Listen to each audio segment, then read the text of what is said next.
Hi guys, I'm Lavinia Harrison and I suffer from a condition called scoliosis. And today this video is going to be talking about my diagnosis, how it affects in my daily life, and this YouTube channel is basically going to be going through my journey with scoliosis, and then hopefully at the end I will not have it anymore or whatever happens. So yeah, let's get with the video. I just want to put a disclaimer out there that I'm not a doctor, I'm not a specialist. Scoliosis, what is it? So, scoliosis is a curvature of the spine. Everyone has a curvature of the spine, but mine's just a bit different. So if you just look at a person and looked at a spine straight on, it would just be straight, like up and down. But my back bone, if you look straight, has a curve in it. So that is basically what scoliosis is. There'll be a photo here,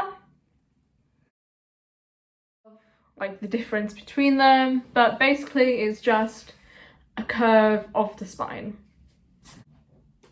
How do you get it? Well, it's not like a virus or a disease, you can't really contract it. It's something when you get when you grow up.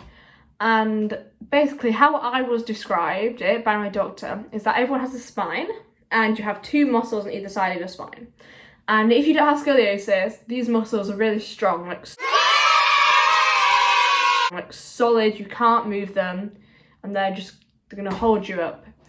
But my muscles, or anyone else who's got scoliosis, his muscles are not as strong.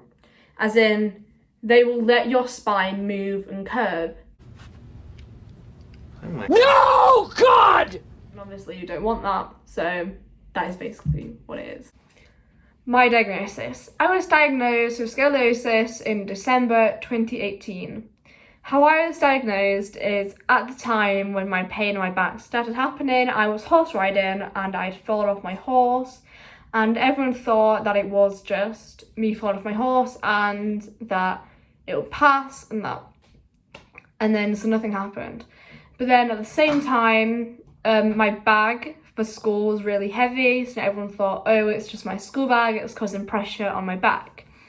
But then I moved schools to a new school and I was still having the pain, and my nurse was like, no, this isn't right, so they went to get me checked out. So I got sent to hospital and I had some x-rays on my back, and then in a week later or so I had to go back to my doctor and she was like, you've got scoliosis. That's basically how I was diagnosed. So scoliosis affects my everyday life 24/7. So it affects how I wake up in the morning, my walking, my sitting, my posture, if my mum asks me to do a job, see if I can do it or not.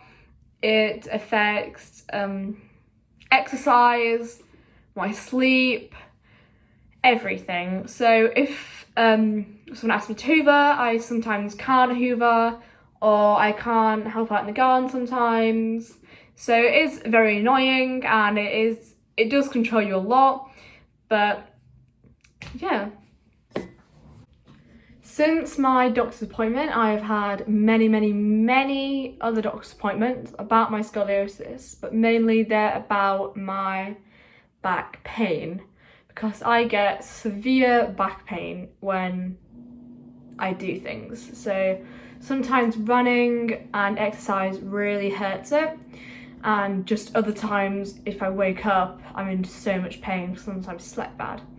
So I've had lots of doctor's appointments about that, but after I've had that and I've been on ibuprofen and other pain medication for about a year, I got put on codeine for another year and I've been on that since. And because my pain has got worse and general everyday stuff now is getting harder to do, I have been referred to another specialist, because I haven't been with a scoliosis or I don't really know what it is, but I'll put it here, doctor, but a bone doctor. And so I've got a big appointment coming up. I don't know when this video will go up, but right now we're in the middle of COVID-19. Coronavirus! Coronavirus! So it's going to be weird going to a doctor's appointment whilst in COVID-19, but I'll see what I can film in that when I go there. But what I want to say is, once you've been diagnosed with scoliosis, it doesn't mean that you have to go to a specialist. I've only gone to a specialist 2 years later. So, because I was diagnosed in December 2018, now it is June 2020. So, I'm only just seeing a specialist. Even though, if you do end up seeing a specialist, I would want to warn you that the waiting list is massive. I've been on the waiting list for 6 months. So, it is a pretty long time to wait for a doctor, but you don't need to see a specialist. Some people, when they grow up, their pain just goes away and their scoliosis corrects itself as they grow up, basically. But some people, that is not the case, and to check if your scoliosis is getting worse, you have more x-rays, and then they measure the degree of your bone that has moved, and then in the new x-rays they measure it again and then see what the difference is. So that's how they check, see if it's grown enough, and then if it's grown too fast, it's called an aggressive curve. And an aggressive curve means that it will get worse if it's not treated with a brace or surgery mainly. But like I said, there is other ways, but that is what an aggressive curve is, and that's one of the worst things, because you don't want to have an aggressive curve, because then it does end up in surgery or back brace or other treatments. So yeah. For scoliosis, there is many treatments for it, but the main two is surgery or a back brace. A back brace is here, and it's basically just something you put around your body and you strap it up, and it's personalised to every person and every curve, so it'll push you in different positions, and so it can realign your spine. Or you can go for surgery, which is pretty self-explanatory. You go fully asleep and they put rods in your back, and that goes like that. And that is what will happen. If you go for surgery, there is a massive, you kind of have to teach yourself to walk, to go upstairs and everything again, because it hurts a lot. So that is surgery. And if your curve, I think, is over 60 degrees, then surgery is probably one of the most likeliest things you're going to get. But even though surgery and brace is the most popular, some people go for physiotherapy. I've been for physiotherapy. My physiotherapy didn't really work very well, but for some people it works amazing, and that is just what fixes it if you go for composite. But mine didn't. Everyone, if you have scoliosis, you will know that your doctor always tells you to do exercises. So they make you do exercises to make sure your muscles can build up the strength that they never had. So they want you to do these exercises to build them up, but also with these exercises, you don't want just your back muscles to be strong, you want your core to also be strong. Because if your core's strong, then it can take some of the weight that your back should be taking from your core. So that is also a very good thing that you want. These are some of the exercises that you need to do. The exercise I do is just exercises that I've been taught to do. So yeah, I'm not saying I'm a doctor or I'm anything like that. These are just the things that I've been told to do by my physiotherapist. So yeah. First exercise, you need to find a wall. So what you're going to do is to put your hands on the wall in line with your shoulders.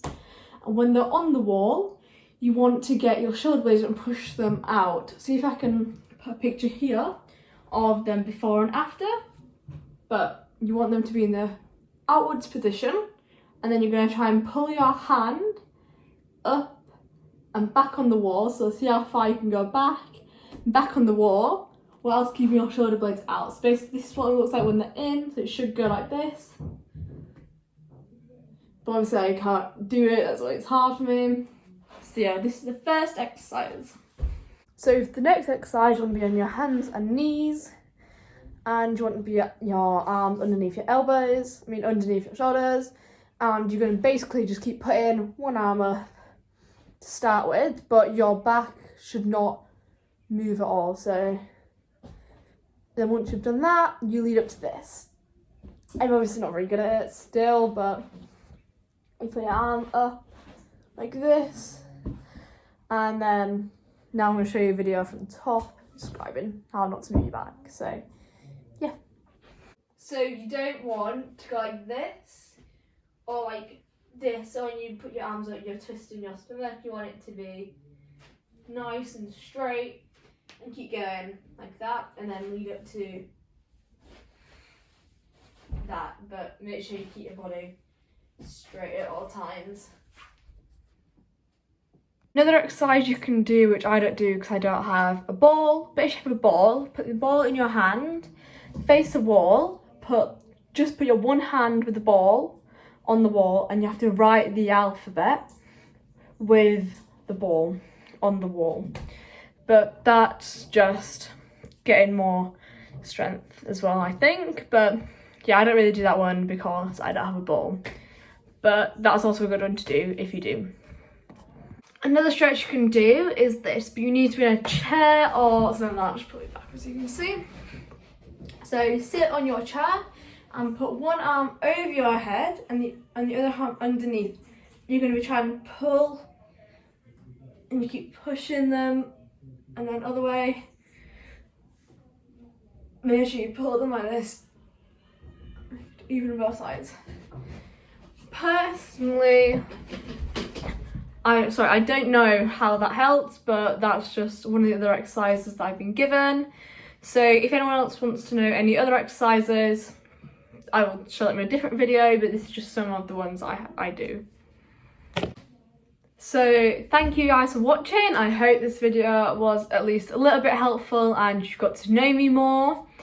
So thank you for watching, and if you would like to hit that like, subscribe button and leave a comment, that would be lovely. And when you click subscribe, you click the little bell icon, you'll be notified every time I post a video. Thank you, bye!